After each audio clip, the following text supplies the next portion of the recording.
Have you ever watched something you loved change and felt your chest tighten as if life was stealing from you? Have you ever wished you could freeze one perfect moment, then wondered why the harder you try, the faster it slips away?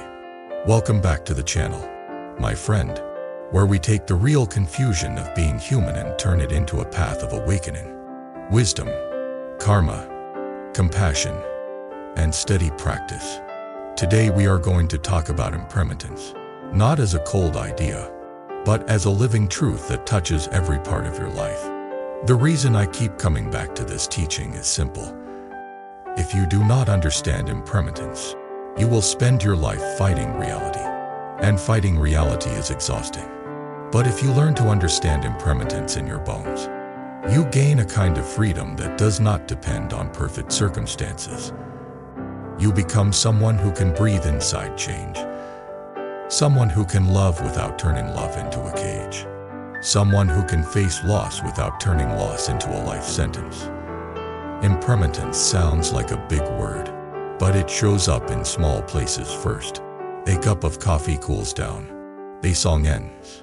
A mood changes. A friend stops texting the way they used to. The body wakes up a little stiffer than yesterday. A plan shifts. A season turns.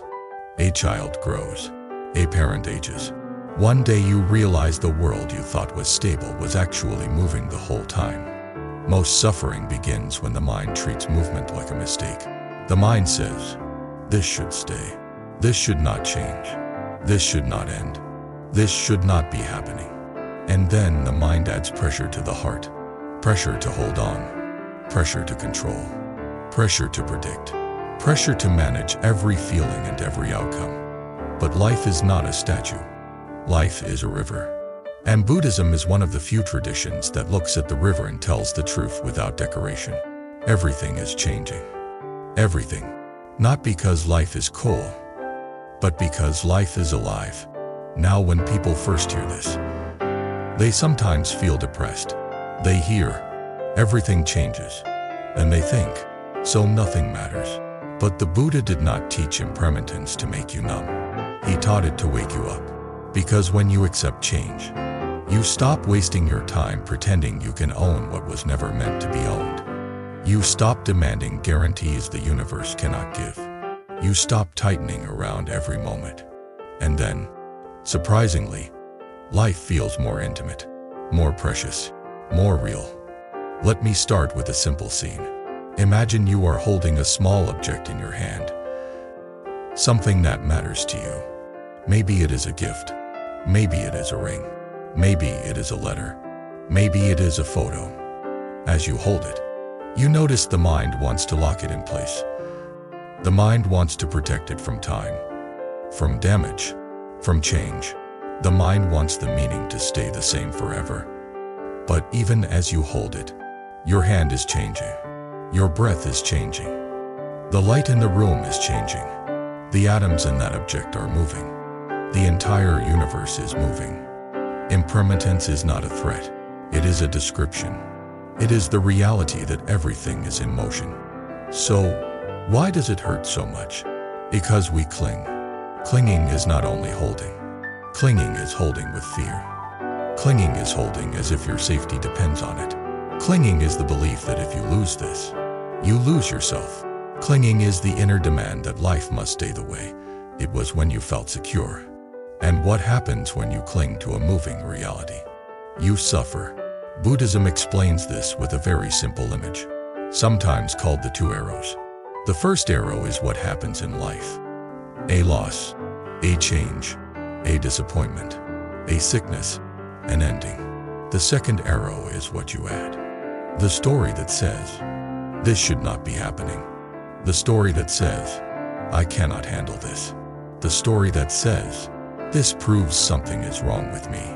The story that says, my life is ruined. The first arrow is painful. The second arrow is optional.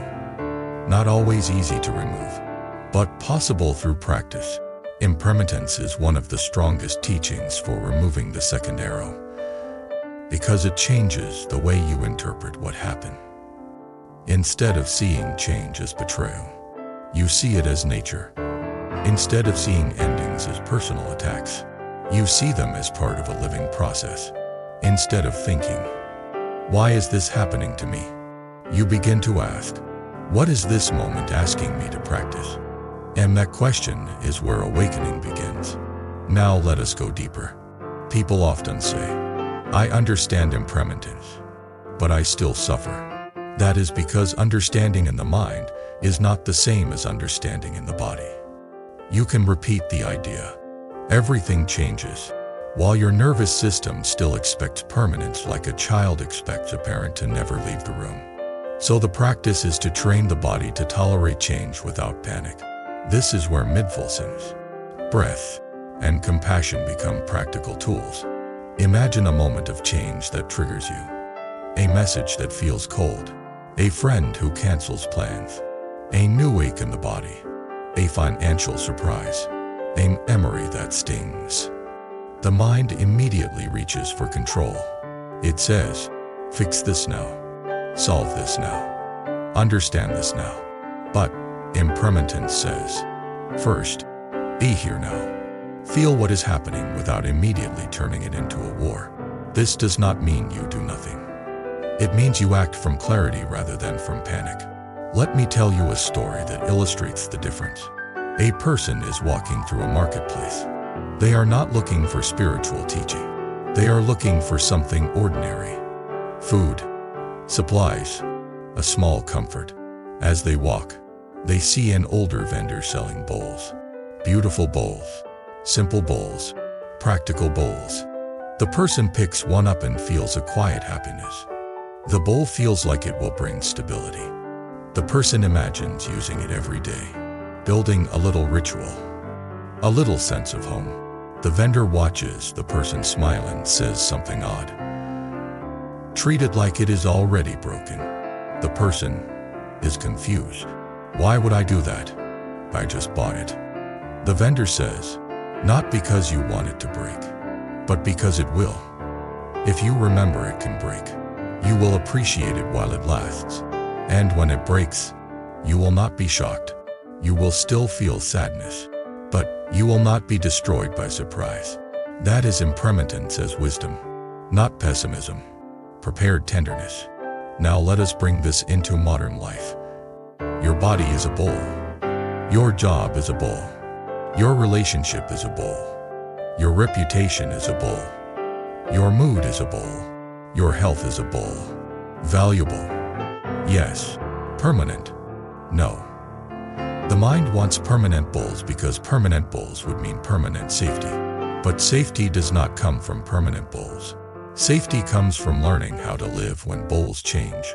That is practice. Now, a lot of people hear this and think, "So I should not love too much. I should not commit. I should not build. I should not dream. Because if I love, I might lose. If I commit, it might end. If I build, it might collapse. If I dream, it might fail." But that is fear using impermanence as an excuse to close the heart. That is not Buddhist wisdom. Buddhist wisdom is brave love. It is love that knows change is real and loves anyway. It is commitment that knows endings are possible and commits anyway.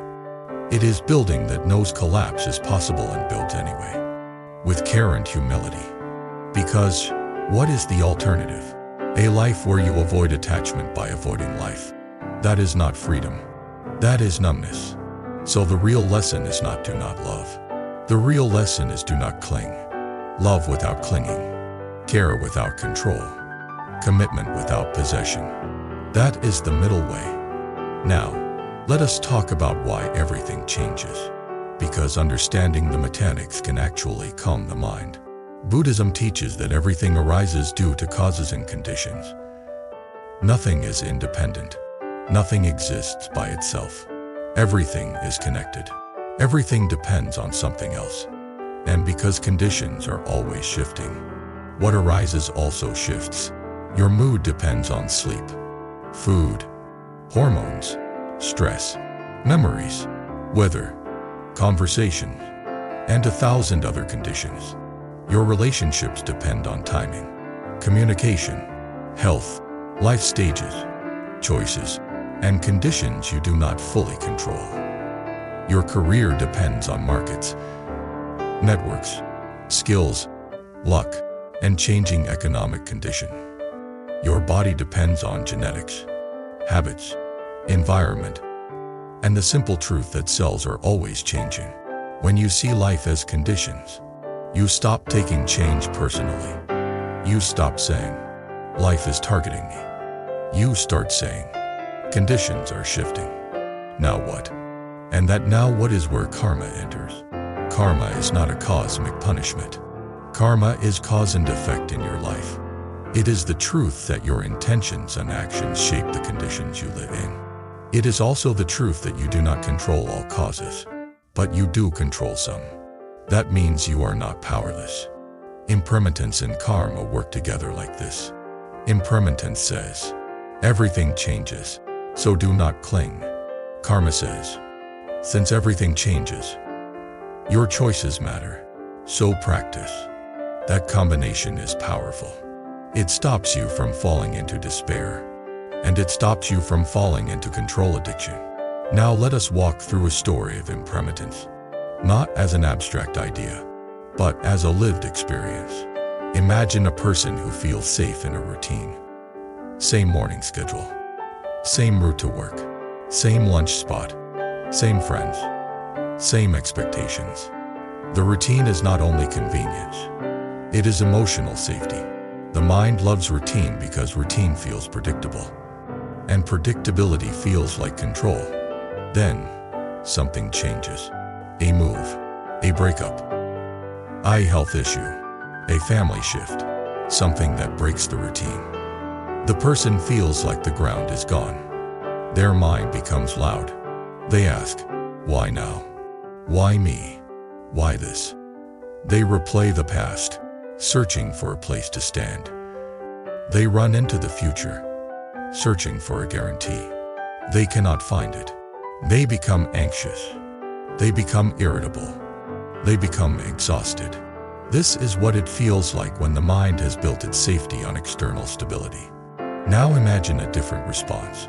The person still feels pain, because pain is real, but they also practice.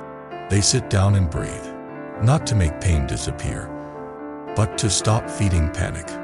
They name what is present: fear, sadness, anger, confusion. They allow the emotions to exist without turning them into identity. They remember impermanence. This is a season. This is a chapter. This will change too. Then they ask a karmic question. What is one wise seed I can plant today? Not 10. They plant the seed. They call a friend. They take a walk. They clean a small space. They update a resume. They eat something nourishing. They go to bed earlier. They journal honestly. They meditate for 5 minutes. They do one thing that creates a slightly better condition. The next day, they plant another seed. Over time, conditions shift. Not magically, but naturally. And a new routine emerges. One that is not identical to the old one, but real. This is how impermanence stops being a threat and becomes a teacher. It teaches you that you can survive change. It teaches you that you can adapt. It teaches you that your inner stability can grow. Now, let us talk about the part of impermanence that hurts the most for many people. Relationships. People change. Feelings change. Life stages change. Sometimes love stays and deepens. Sometimes love shifts into something else. Sometimes love ends. Even when you do everything right, you cannot guarantee someone will remain the same. You cannot guarantee that two lives will keep moving in the same direction forever. You can care. You can communicate. You can practice. You can show up, but you cannot own another human being. This is one of the hardest truths, and also one of the most freeing. Because the moment you stop trying to own, you start learning how to love. Love that tries to own becomes anxious.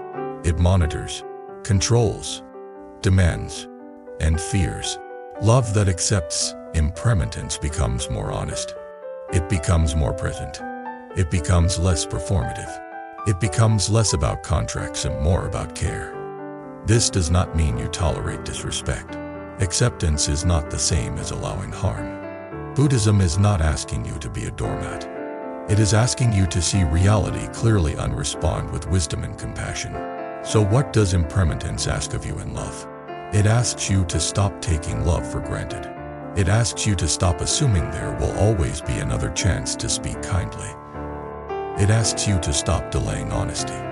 It asks you to appreciate the person in front of you now. Not the memory of who they were, not the fantasy of who you want them to be, but who they are today. That is a hard practice. It is also a beautiful one. Now let me tell you a story that shows how impermanence can transform a life. There was a person who was always planning. Always. They planned their career, their finances, their vacation, their future, their retirement, their health routine. Planning is not bad, but for them, planning was not only planning. It was a way to keep anxiety away. If everything was mapped, they could breathe. Then life disrupted the map. A sudden family situation, eye health scare, a job change. The details do not matter. What matters is the map stopped working. At first, they panicked. They tried to plan harder. They made more lists. They searched for more information. They stayed up late researching. They tried to control people. They tried to control time. The more they tried, the more anxious they became. Because the truth was, they were trying to hold the ocean in a cup. Then one day, they reached a limit. Not a dramatic spiritual moment, just exhaustion. They sat in silence and realized, I cannot plan my way into safety. That realization was painful, but it was also liberation. They began practicing impermanence in small ways. They stopped demanding that every conversation go perfectly. They allowed small uncertainties without fixing them. They practiced saying, I do not know yet, and breathing through it. They practiced letting someone else make a decision sometimes. They practiced taking a walk without turning it into productivity. They practiced being with the present moment. At first, it felt like losing control. But after a while, they felt something they had not felt in years. Space. Their chest felt less tight. Their mind felt less noisy. They were not floating in chaos. They were learning flexibility. And flexibility is a form of strength that control can never give you. This is why impermanence can be a gift. It can force you to build a new kind of stability. Stability based on practice, not on prediction. Now, I want to address a fear that often shows up when people hear impermanence. The fear of death. Impermanence points to mortality. It reminds you that the body does not last forever. Many people try to avoid this thought. They distract. They work. They scroll. They stay busy. They chase youth. They chase money. They chase status. They chase anything that makes them feel like time is not moving.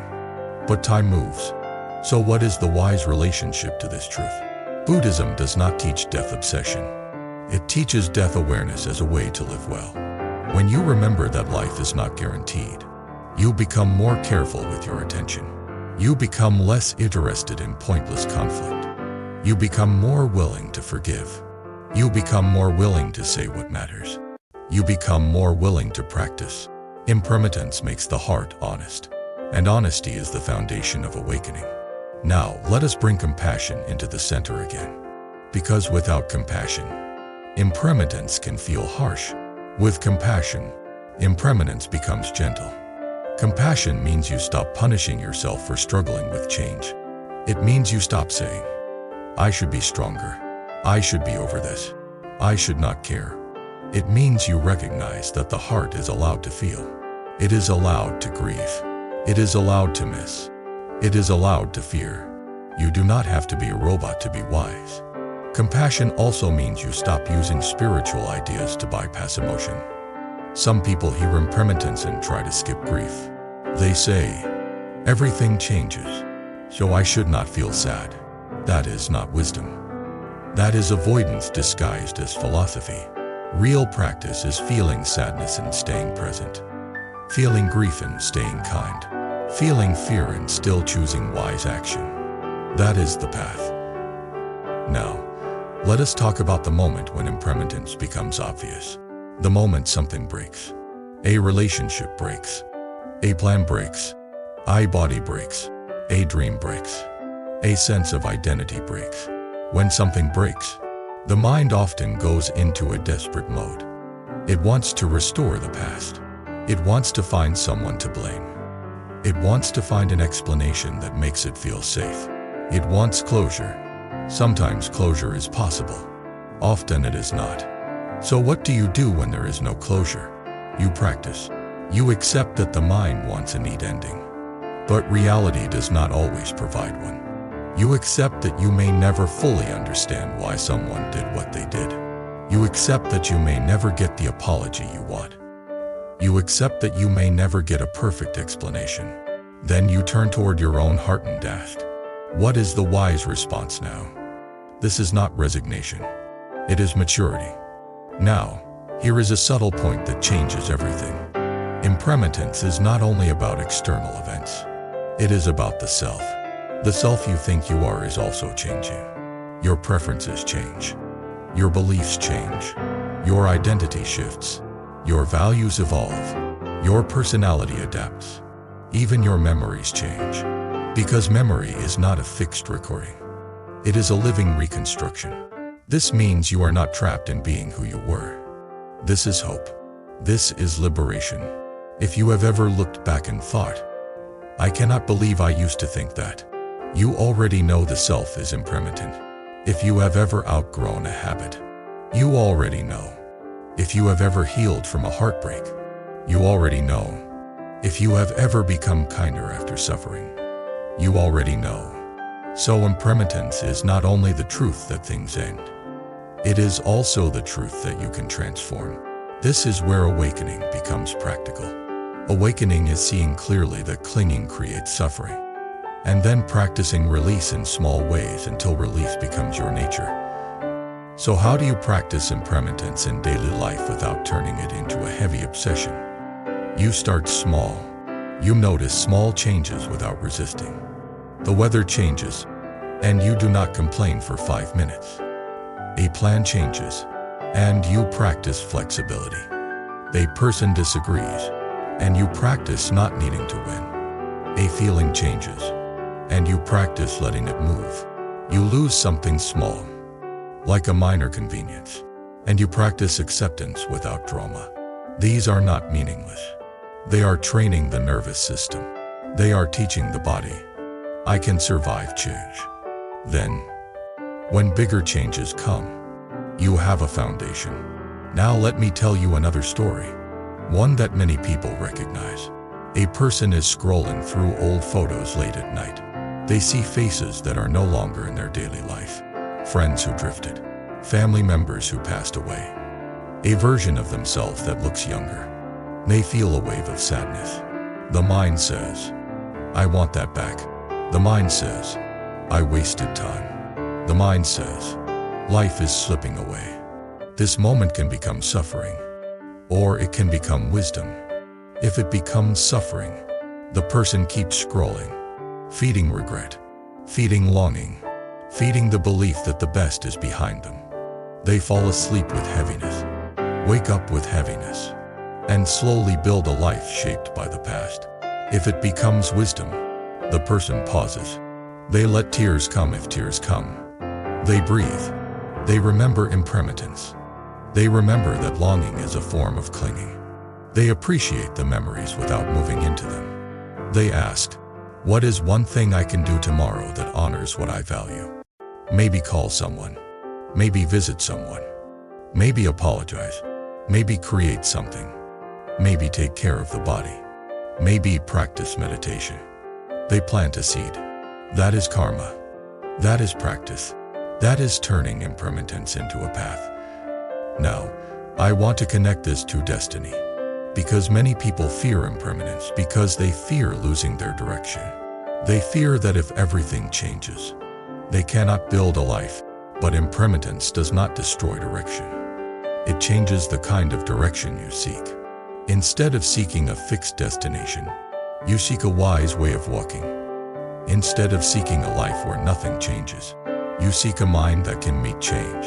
Instead of seeking guarantees, you seek skills. Instead of seeking permanent comfort, you seek resilient peace. That is a mature destiny. It is not fragile. Now, let me share something that might sound strange but can free you. The pain of change is often proportional to the fantasy of permanence you were carrying. When you secretly believed something would last forever, the ending feels like a betrayal. When you understood it was a season, the ending still hurts, but it hurts with softness instead of shock. So one of the greatest gifts you can give yourself is to practice appreciating without assuming. Appreciate a conversation without assuming you will always have it. Appreciate health without assuming it is guaranteed. Appreciate love without assuming it will never change. This does not make you anxious. It can make you grateful. Gratitude is the bright side of impermanence. You notice what is here because you know it is not guaranteed. You stop rushing through life as if you will get to live it later. You live now. Now, some people ask, if everything changes, what is the point of practice? Practice will change too. Even my meditation will come and go. Even my clarity will come and go. Yes, practice is also impermanent. But practice is still meaningful because it shapes the tendencies of the mind. Practice is like training in a changing climate. You do not train to control weather. You train to move well in weather. And the most important part is that practice can become a refuge that is available in any condition. Not as a permanent possession, but as a familiar home you can return to. One breath, one moment of awareness, one act of compassion, one choice of right speech, one refusal to feed hatred, one willingness to forgive, one small seed of wisdom.